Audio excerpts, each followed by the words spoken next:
میں تو ویسے بھی رزلٹ نہیں ملے گا. اس لیے قرآن میں جو آیت ہے کہ مانگو مجھ سے کہ میں تمہاری دعاؤں کو مستجاب کروں گا، مانگے ضرور. بعض اوقات ہمارے جوان کہتے ہیں مولانا صاحب اللہ بہتر جانتا ہے، اللہ سے کیا مانگنا، اللہ کو مگر پتہ نہیں ہے. اللہ کو سب پتہ ہے.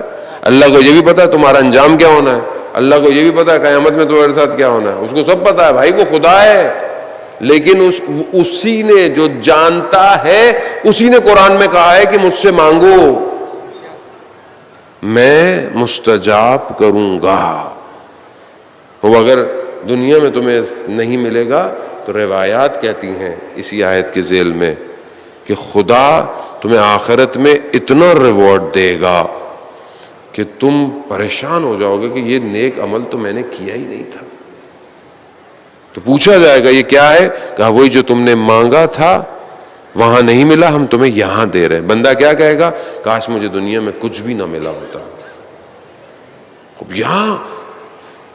یہاں ہاتھ اٹھانا محتاجی ہے، اور خدا چاہتا ہے کہ اس کی بارگاہ میں محتاج رہو. گڑ گڑانا اسے پسند ہے، دعائیں مانگنا. خود سید الشہداء امام حسین علیہ الصلوۃ والسلام ارشاد فرماتے ہیں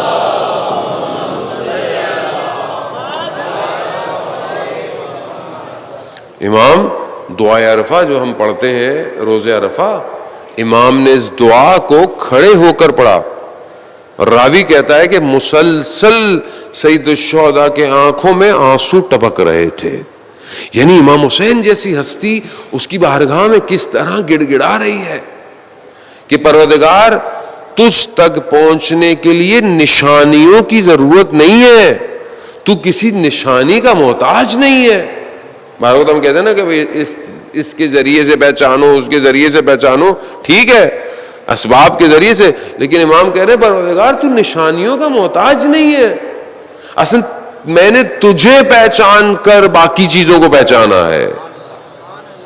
یہ توحید ہے نا، اس توحید میں اور باقی لا الہ الا اللہ میں عزیزان محترم یہ جو ٹیکسٹ ہے ہماری زندگی میں جو سب سے بڑی کمی ہے، میں اپنی زندگی میں آپ کو تو میں نہیں کہہ سکتا، جو سب سے بڑی کمی ہے وہ اوریجنل ٹیکسٹ کی ہے. یہ اوریجنل ٹیکسٹ جو ہمارے پاس ہے، پہلا قرآن ہے، دوسرا ہمارے پاس رسول خدا کی احادیث، نہج البلاغہ اور صحیفہ سجادیہ. یہ ٹیکسٹ پریکٹیکلی ہماری زندگی میں کم ہے. اور جب آپ کی زندگی میں اوریجنل ٹیکسٹ نہ ہو تو پھر آپ خدا کو کیسے پہچانیں؟ آج ہماری زندگی میں جو بھاگ دوڑ، مشکلات، یہ کیوں ہے؟ ضعف، ایمان کمزوری، بہت جلدی انسان گر جاتا ہے، بہت جلدی انسان جو ہے وہ گناہ کر بیٹھتا ہے. کیوں؟ کیونکہ یہ ٹیکسٹ نہیں ہے. یہ ٹیکسٹ اگر زندگی میں انسان کے ہو، انسان کس طرح اس کی بارگاہ میں.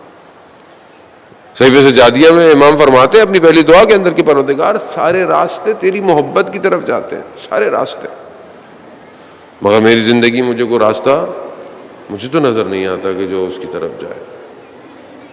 عزیز اللہ انصاری کہتے ہیں کہ مشہد مقدس میں میری علامہ طباطبائی سے ملاقات ہوئی تو میں نے کہا کہ جب سے استاد گئے میری حالت بہت اچھی نہیں ہے، تو کوئی کرامت بتا دیجئے جو آپ کے اوپر ہوئی ہو. تو انہوں نے مجھے اچانک سے ایسے جھٹک دیا، کہا جاؤ امام رضا کے پاس جاؤ، مجھ سے کیوں پوچھ رہے ہو، میرے پاس کیوں مانگ رہے ہو؟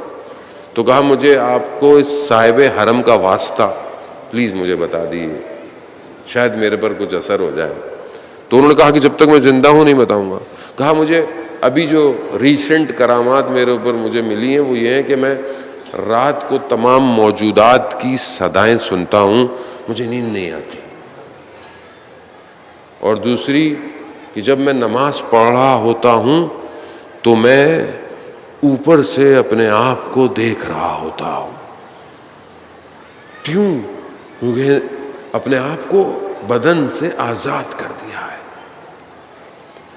ہم اپنے آپ کو آزاد کیا کرتے ہیں؟ ہم تو اپنے بدن میں دھستے چلے جا رہے ہیں.